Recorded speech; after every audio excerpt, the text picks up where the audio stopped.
Hi, I'm Kayla Howard, and I'm a senior T-TAP trainer with T-TAP. And if you don't know what T-TAP is, you can real quickly run up to the top of the page here, and there's a tab that says Results. On that tab, you'll find my own personal results using T-TAP. But T-TAP is a method of movement or a fitness routine that was created by a woman named and fitness expert Teresa Tapp.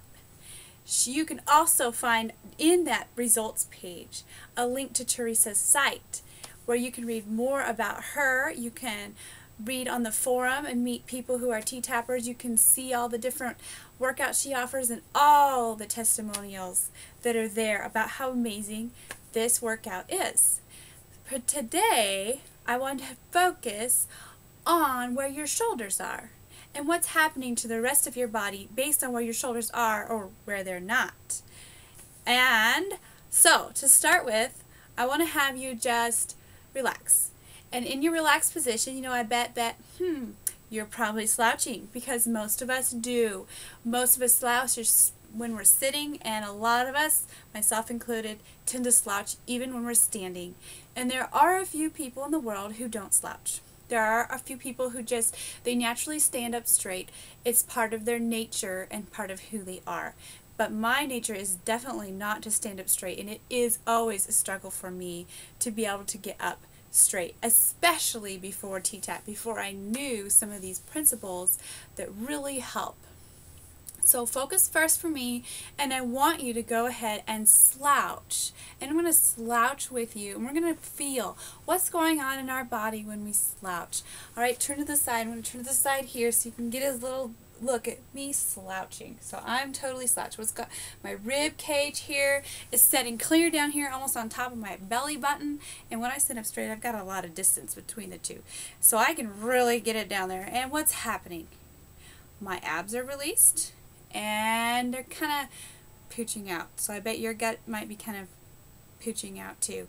What also happens when your rib cage is setting clear down here and collapse like this is that you can't really breathe. Did you see that? Did you see how far my shoulders and my ribs went when I had to take a breath? Yeah. You have to actually physically lift to get enough air to take a big breath. So most likely you're not taking big breaths. You're just doing shallow breathing when you're collapsed, because you're not gonna usually take the road of take a little air. You might, but you're not breathing as much as you should be. The other thing that you're going to notice when I slouch is how much further my head posture tends to do this, which is moving my ear and everything out of alignment. And, it's going to encourage less than desirable results in my spine, and where I would maybe put some extra weight on. Alright, so we really... Overall, I don't think this looks very lovely. I mean, do you think this looks very lovely when I'm sitting here slouching like this? I don't think it looks very, very lovely. And so it's not something we want to do because it looks lovely. It's not healthy for our body. So let's talk about ways that we can actually change that without creating tons of tension and making it extremely difficult. So when you first started, thinking about having a straight shoulders back, then your mom probably said, you need to stand up straight, because in junior high school time, you really start slouching. I know for me, that's when I started really slouching bad. So your mom will say, stand up straight, or whoever, your teacher, your friend, at whatever point in your life it happened, somebody probably has said to you, you need to stand up straight. So you stand up straight by pushing your shoulders back. And when you push your shoulders back, it's very highly uncomfortable and is very difficult to maintain, but you should be standing up straight, so you try to maintain pushing your shoulders back and pushing your chest out there and holding it up, and you feel really awkward because you're pushing your chest out there and your shoulders back, and it's uncomfortable. And then you start to forget that you're supposed to be holding your shoulders back, and as you start to forget, they start to release, and you start to relax and relax. And you're totally not thinking about it until you're collapsed again. Totally collapsed. So you go along for a little while, and then you realize, oh, I'm not standing up straight. I need to stand up straight. So you stand up straight, you push your chest out, and you feel extremely awkward, and you feel extremely uncomfortable. And it really isn't very long before, once again, you have collapsed your ribs because you can't remember. What you really need to do is train your lats to be involved, not just push your shoulders back. So to get that involvement, let's talk about where our rib cage is. So to start with, I'm going to have you take and find the center of your rib cage. And as you find the center of your rib cage, I just want you to take your fingers and work your way down the edge of your rib cage so you become very familiar with where your rib cage is. We are going to talk about ribs up, which is that cue that Teresa uses in a lot of her higher level muscle activation workouts to get your ribs up and your lats activated. So we need to locate the ribs first. The ribs mine are all here. Everybody's going to look different because everybody's body type is different. So don't expect it to be just like mine, but find where yours are. And then I'm going to take and spread my fingers out and stretch across the edge of my rib cage. So I've got a hold of my rib cage. This is where your ribs are. Now I want you to think ribs up. Now you're touching the area that you're trying to ribs up.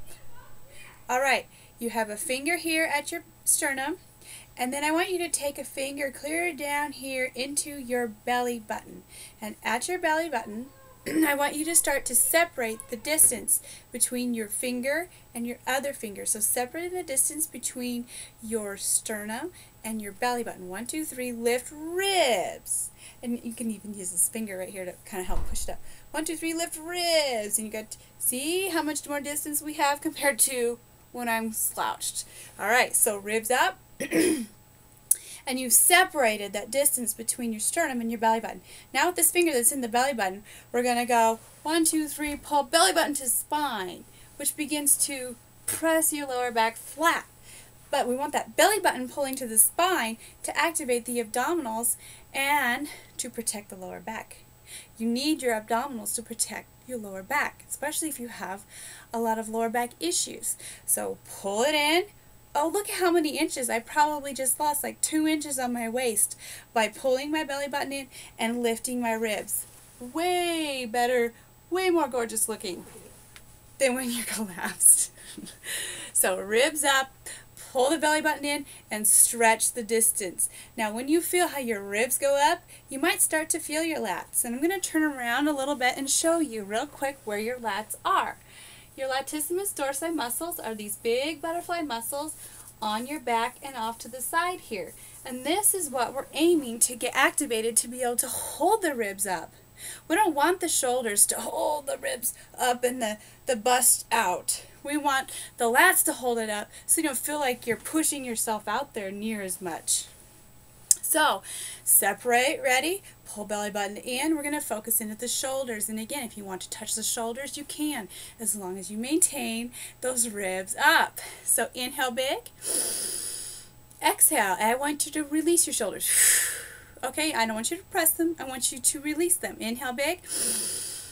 Exhale, release. Now I'm going to turn to the side. This time we're going to release them, and we're going to try to release them into the lats. I always say relax the shoulders into your lats or your latissimus dorsi. Inhale, exhale, and into the lats until you feel the lats activate. All right, ready? Finger back on that sternum, finger back in the belly button. 1, 2, 3. Separate the distance. Pull the belly button in. Inhale again. Exhale, and it's shoulders back into the lats. Relax them, don't press them because that is going to create more tension here in your traps. It's just relax them back while maintaining this distance between your sternum and your belly button, which is your rib cage up. So it's straight up, it's not back. We don't want to release. As soon as you release, you move out of alignment. So ribs up, shoulders back, inhale. It's release the shoulders into the lats. Ribs up. Okay, keep holding it there. Are you feeling warm? It's amazing how warm you get just by activating those lats. So you can do this in your chair. You can do this standing. Sometimes it's easy to start doing it in your chair because your lower body's more isolated, where you can get the feel of what the upper body is doing without worrying about what your lower body is doing. But you can do this all throughout the day, sitting at your desk. You can do this standing, and you can move this into your workout. It's very important to learn how to really get those ribs up and the lats activated. Okay, hope you enjoyed it. Thanks for watching.